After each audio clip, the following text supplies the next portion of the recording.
So, when you put on a pair of headphones today, you are, completely in control. Oh, absolutely. You pick the artist, you set the exact volume, you decide the mood you want for your commute. It's this very safe, one-way street of entertainment. Right, you're essentially building a personalized acoustic wall. Exactly, just blocking out the chaotic world. But if you rewind the clock a few thousand years, that entire concept gets flipped completely upside down. It really does, because today we treat sound as a consumer product, right? Yeah. Something we can just pause or skip whenever we feel like it. Yeah, but what if putting on a song wasn't about blocking out the world? What if it was about uh, plugging directly into the unseen and honestly dangerous forces running it? That is the exact threshold we are crossing today. Because what if stopping a musical performance didn't just mean like an awkward silence, but actual literal death? I mean, it's intense. We are stepping way out of this curated era of streaming playlists. Right. And we're going back into an age where sound was an advanced and, frankly, really risky spiritual technology. So today, for this depth dive, we are exploring a really fascinating academic study by Satoshi Kasuga. Mm. It's all about the transcendence of sound, and our mission here is to completely change how you think about music. We really want to break down those modern assumptions. Right. We're going to look at the anti-melody origins of songs in the jungle, the hypersensitive silent landscapes of ancient Japan, magical stone flutes, psychic ships. And the really high-stakes mechanics of shamanistic trance. Yes. But to even grasp any of this, we have to just strip away what we think a song even is. So where do we even begin with the true origins of music? Well, we begin by remembering that before Thomas Edison, before the phonograph, music was this entirely formless cultural heritage. Meaning there is no way to capture it. Exactly. Every single sound died the absolute second it was made. It only ever existed in the present tense. Wow. Yeah. I guess we take recording totally for granted. We do. And Kasuga points out that to rethink why humans even started making these ephemeral sounds in the first place, we should look at the writer J.M.G. Leclerc. He spent a lot of time living with indigenous tribes in the dense rainforests of Panama. And what he found there it completely shatters our Western ideas of musicality. How so? Well, to these forest tribes, imported Western instruments, like accordions or harps, they are entirely pointless. Pointless. I mean, I'm trying to put myself in their shoes. If you live in an environment that is already just a massive wall of sound. Oh, yeah. Insects screaming, rain, birds. Right. A harp probably just sounds like really weak noise. Exactly. But it's actually deeper than just the volume. They view the whole concept of melody as a trap. Wait, a trap? Yeah. In their culture, the idea of wanting to sound beautiful just for the sake of your own ego or, organizing notes into a catchy tune so an audience will clap for you. Oh, I see. It's viewed as being rooted in human narcissism. Yeah. It's totally alien to them. I have to push back on that a bit, though, because if they aren't trying to make a melody and they don't want an audience, what is the actual point of making music? Like, why expend the energy to sing at all? Because they aren't seeking applause, right?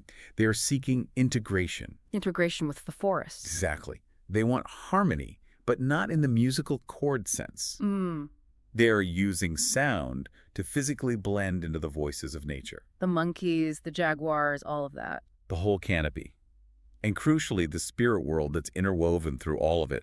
Leclerc described their festivals, which are just incredibly striking to visualize. What happens? When the women sing, they do not get up on a stage. They pair up, they sit down on the dirt ground, and they sing intensely, but in these tiny whispering voices, directly into each other's ears. Wait, whispering? For how long? All night long. Just whispering directly into an ear. That is so incredibly intimate. It almost sounds like a secret rather than a song. That's a great way to put it. Leclerc actually called it a private opera with absolutely no audience. Wow. One woman sings until she is just completely out of breath, and then the other leans in and takes over the whisper. And what's the purpose? It's strictly foragic, for confession, for purging trauma. It gives absolutely nothing to anyone else in the village. It is entirely utility-driven. So it's basically an acoustic Wi-Fi signal meant to connect them to the jungle, or almost like a form of audio medication. Audio medication is the perfect term for it. Right, because you sing to heal the person who is literally inches away from your face. You're not there to entertain the village. And that concept of audio medication is really the key here, because Kasuga highlights another fascinating instrument that really shows off this biological utility. The nose flute, right. Yes, the nose flute, which you find in Southeast Asia, specifically among tribes in the Philippines and Taiwan. Okay, so I've actually seen videos of these, and I've always wondered why the nose. I mean, why not just use your mouth like literally every other flute on Earth? It comes down to pure physiology. Breathing out through your nose naturally regulates your breath. Oh, like in yoga. Exactly. Yeah. It triggers the parasympathetic nervous system, your body's rest and digest mode. If you just blow into a nose flute aggressively, it sounds totally out of tune. It's awkward. But once a player masters that breath control, it creates this incredibly subtle, continuous droning tone. And I'm guessing you don't play this on a stage either. Never you play it alone. Yeah. You use it to soothe the physical fatigue of a really hard day's labor or to force your brain into a state of deep meditation. So the physical act of playing it alters your brain chemistry. Exactly. It's a tool. That makes so much sense. The instrument is basically biofeedback. It's forcing you to control your nervous system. Right. So if the jungle tribes used sound to blend into this overwhelming noise of nature, how does that spiritual technology change when your environment has absolutely no noise at all? That is the big question. Because Kasuga study transitions from these vibrant, loud jungles to the ancient soundscapes of Japan, like Yeah. the ones recorded in the Kojiki and the Manyoshu. And that environmental shift changes literally everything. To understand how ancient Japanese people experienced sound, we really have to grasp how profoundly different their acoustic baseline was. Because today we are just constantly bathed in low-frequency hums. Right. Refrigerators, traffic, airplanes, the buzz of electricity. We never hear true silence. Yeah, that's so true. But the ancient world was defined by absolute silence. Silence wasn't an absence of noise, it was the heavy default fabric of reality. Right. And when your baseline is 0, your hearing naturally recalibrates. You just become hyper-tuned. Yes, the psychological weight of a single sound in that environment was just massive. Like what kind of sounds? The click of a loom, a fire popping, or even just the rustling of leaves in the wind. In total silence, a leaf rustling stands out like a flare in the night sky. Oh, wow. And because they lived with an animistic worldview where every rock, every tree, and river had a spiritual pulse, they didn't just hear a physical vibration. What did they hear? They believed the spiritual essence of an object was intrinsically linked to the acoustic wave it produced. Which brings us perfectly to the Kodo story from the Kojiki. Because I read this part of the study, and honestly, I was struggling with the logic of it. It's definitely a trip to wrap your modern mind around. Yeah, so the text describes this famous, incredibly fast ship called the Karuno. And when the ship eventually breaks down, they chop it up. Right, they use it for firewood to boil salt. Which makes sense, Yeah. but then they take the leftover unburned wood from the ship and they use it to carve a koto, which is a stringed instrument. Mm-hmm. But why? I mean, if you chop up a boat and burn half of it, it's just dead wood at that point. Why did they think the speed of the ship somehow survived the fire? Well, it requires looking at it through the lens of sympathetic resonance. Sympathetic resonance. Yeah. To the ancient Japanese, the karuno wasn't just a collection of wooden planks. It had an identity. It had a specific spiritual momentum that made it fast in the water. Okay, so the speed is like a spirit. Exactly. Right. And that essence soaked into the actual grain of the wood. So when they carved the koto, they believed that momentum literally transferred into the acoustic resonance of the instrument. That's wild. When they plucked the strings, the Kojiki describes the sound as saya saya, which means like seaweed swaying on the rocks in the ocean. They were actively listening to the spirit of the sea waking up in the wood. But wait, logically, an ancient koto carved out of a solid board without, a modern hollow acoustic body to amplify the sound, it's going to make a very tiny, quiet sound. Extremely quiet. So if the whole point is to summon this powerful, fast spirit of the ocean, shouldn't the instrument be loud and booming? You'd think so, right? Yeah. But think about what happens to your own mind when you are sitting in absolute heavy silence and you really have to strain to hear a tiny fading pluck of a string. Oh, it's a sensory deprivation tank. Yes. The sheer concentration required to track that quiet sound as it fades into silence. It demands so much cognitive focus that it essentially wipes your peripheral awareness. Wow. It acts as a gateway to the spirit world simply because it hypnotizes you. That is brilliant. They're using the fading threshold of human hearing to literally force their minds open, which perfectly sets up how these ancient sounds were actively used to manipulate consciousness. Because they weren't just listening to these strings for relaxation. No, not at all. They were using them to trigger shamanic trances. And I think we really need to clarify what shamanism means in this specific context, because it isn't just someone dancing around a fire having a random hallucination. Right, it's not chaos. It's Yeah. a very precise procedure. It is highly systematic spiritual engineering. How does it work? The scholar Masaru Iwata theorized this as the set type. In the Japanese tradition, trance is rarely achieved by a lone individual just wandering off into the woods. Okay. It requires a system. It requires two distinct roles working in tandem. So it's a collaborative effort. Always.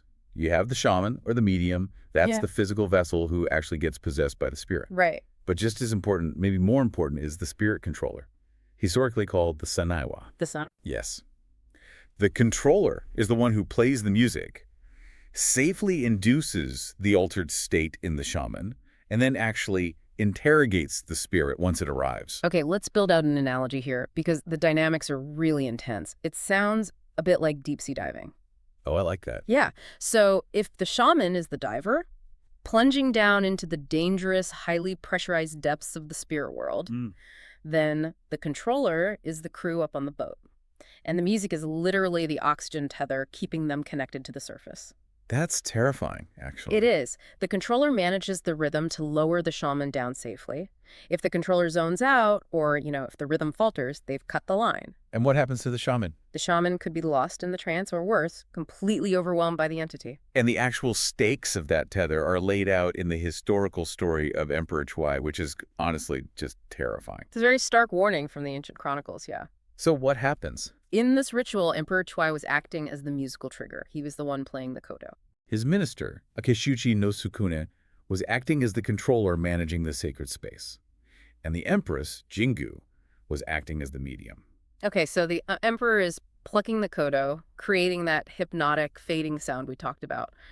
And suddenly a spirit possesses his wife. Right. And the spirit speaks through her, telling the emperor that there is this rich land to the west that he must conquer. And he doesn't believe it. Not at all. He looks out, he sees only the ocean, and he basically calls the spirit a liar. He refuses to believe the prophecy. And his reaction is to physically push the instrument away. Like he just stops playing the music entirely. Which is a catastrophic violation of the ritual mechanics. The spirit becomes instantly enraged. Oh, no. His minister begs him to keep playing, warning him of the mortal danger of severing that connection mid-possession. So the emperor reluctantly pulls the kodo back and plays a few more, half-hearted, lazy notes. I think the text calls it playing Nama Nama Ni, right? Yes, nama nama ni, but then he stops. Wait, and then he just drops dead because the music stops. I mean, that sounds like a mythic curse, not a physiological reality. How does that actually work? Well, think about the extreme physiological state of a trance. The nervous system is entirely entrained to that rhythm. Okay. The heart rate, the brain waves, everything is locked into that acoustic tether. When you abruptly snap that rhythm during a moment of intense spiritual and psychological pressure, the shock to the nervous system can be immense. Wow. When the emperor's half-hearted music finally stopped completely, they brought a light over to him and he was dead. The sudden cessation of the acoustic frequency was lethal. That completely recontextualizes the power of a musician in this era. It's not entertainment, it's life support. Exactly. And Kasuga points out that this set-type system isn't just some ancient myth, right? The raw mechanics of it still survive today in certain regional rituals. They absolutely do. The Omoto Kagura in Shimane Prefecture is a perfect modern window into this. How does that one work? During this ritual, a shaman called a takudayu is placed right in the center of the room. And he is surrounded by 6 musicians acting as the controllers. 6 of them. Yes. And they are not playing gentle background melodies. They relentlessly provoke him. How so? They physically shove him. They wave ritual wands right in his face, and they play this intense, abrasive music, constantly weaving around him. So they are actively, aggressively driving his nervous system into overload. Exactly. The goal is sensory maximum. They do this over and over until the overwhelming audio-visual input causes his brain to short circuit. And he collapses. He physically collapses into the trance state. Only then does the spirit speak through him. The musicians are operating heavy spiritual machinery. Man, which naturally brings us to the actual physical tools they used in this machinery. Yes, the instruments themselves. We talked about the quiet, hypnotic kodo, but the arsenal of transcendence they had access to was incredibly varied. Totally different ends of the spectrum. Right. They utilized both deafening, aggressive noise and microscopic silence to manipulate the human brain. Let's examine the latter end of that spectrum first. Yeah. Kasuga discusses the iwabu, or stone flutes. Stone flutes. Yeah, these are found in Jomon ruins, dating back thousands of years. Yeah. They're basically chunks of stone with holes naturally bored into them, often by rock-boring clams. So we aren't talking about a gentle wooden recorder playing a folk tune here. Not at all. They're blown almost like megaphones. Really? Yeah, they produce an intensely loud, chaotic, high-frequency acoustic blast. The purpose of this sound wasn't melodic at all. It was to shatter normal reality. Just break your concentration completely. Yes, because high-frequency sounds naturally trigger an adrenaline response in the human brain. The sheer, piercing volume instantly forces your attention to the present moment. It signals the abrupt arrival of the divine. That makes total sense. And then you have the dotaku, right? The massive bronze bells used in agricultural rituals during the Yayoi period. Those are fascinating Yeah. because they tie sound directly to chemistry and agriculture. Which blew my mind. The Dotaku are essentially a masterclass in sympathetic magic. Kasuga notes that the sound of these bronze bells was meant to evoke the heavy, resonant imagery of thunder and water. Okay, I read the part in the study about thunder fixing nitrogen, and I have to ask, how could ringing a bronze bell possibly mimic a chemical reaction like a thunderstorm? It all comes from deep observation of the natural world. Ancient farmers noticed that after a massive thunderstorm, the rice crops would suddenly turn a vibrant, healthy green. Right. Now, we know today that the extreme heat and electrical energy of lightning breaks atmospheric nitrogen bonds, then mix with rain to create natural fertilizer. Literal nitrogen fixing. Exactly. But the ancient people attributed this miraculous greening to the booming sound of the thunder. Oh, so they thought the noise was doing the fertilizing. Yes. Therefore, if they could recreate that specific acoustic resonance using giant bronze bells, they believed they could coax the earth into performing the same magic. That is incredible. They were using acoustics as a form of atmospheric remote control. Pretty much. And recent discoveries showed they actually rang them, right? They weren't just decorative objects sitting in a shrine. No, not at all. Artifacts found at Matsuho show these bells still had their internal clappers, called zetsu, attached with plant fibers. They were actively struck to sonically command the weather. So cool. This aggressive sonic assault to wake up the gods, or alter the environment, is a technique called ranju. Ranju. Yeah. It involves deafening noise made by striking walls, blowing horns, or ringing massive bells. Basically, hey, wake up and fertilize the rice. Exactly. But then, and this is the crazy part, in the exact same rituals where you have this wall-shaking noise, you have the complete opposite extreme. Almost sounds. Like the subtle microscopic sounds. And that contrast is absolutely vital. Following the ranju, you might have a moment of profound, delicate subtlety. A shrine maiden might step forward, waving a simple branch of bamboo leaves. Known as a saba, right. Yes. But the auditory shift from a booming bronze bell to just the rustle of a leaf, I mean, that must give you whiplash. That whiplash is the entire point.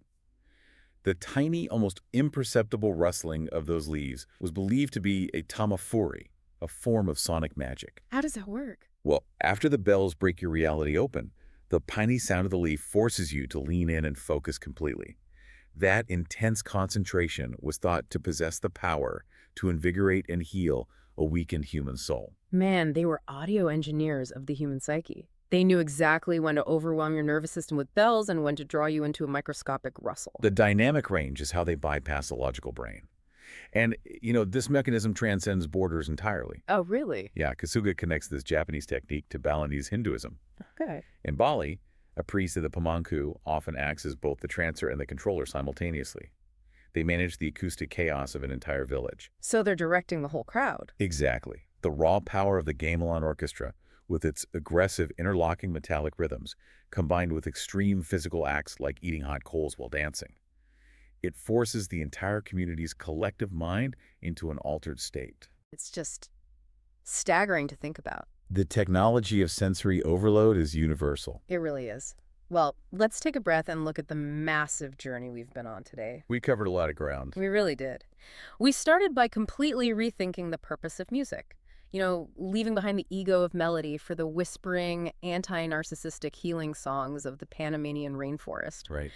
Then we stepped into the heavy, pristine silence of ancient Japan, where absolute quiet turned the faint pluck of a boatwood koto into a sensory deprivation chamber. And we examined the lethal stakes of the set-type trance, where the musician literally controls the shaman's tether to reality. Proving that sound was an actual matter of life and death. Exactly. And finally, we looked at the sheer acoustic extremes of their spiritual arsenal, from the reality-shattering blast of a stone flute, to the nitrogen-fixing boom of the bronze bells, to the soul-healing rustle of a bamboo leaf.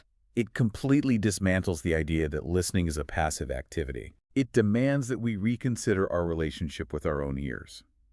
When you look at how these ancient cultures use sound as a tool to pull a community into a shared, profound reality, or to actively connect with the ecosystem around them, it raises a really challenging question about where we are heading today. How so? Well, with the rise of customized algorithms, noise-canceling headphones, and personalized spatial audio, we are rapidly becoming the first generation in human history to experience completely isolated and individualized soundscapes. Wow, yeah. We walked down the same street, but we were all existing in entirely different acoustic realities. Right. If sound was historically the ultimate glue that bound a community's consciousness together, what happens to our shared reality when we've all engineered our own separate, impenetrable acoustic walls? That is a chilling thought. When you put those headphones on to take control of your mood, you might be cutting the tether to everyone else around you. Thanks for joining us on this deep dive.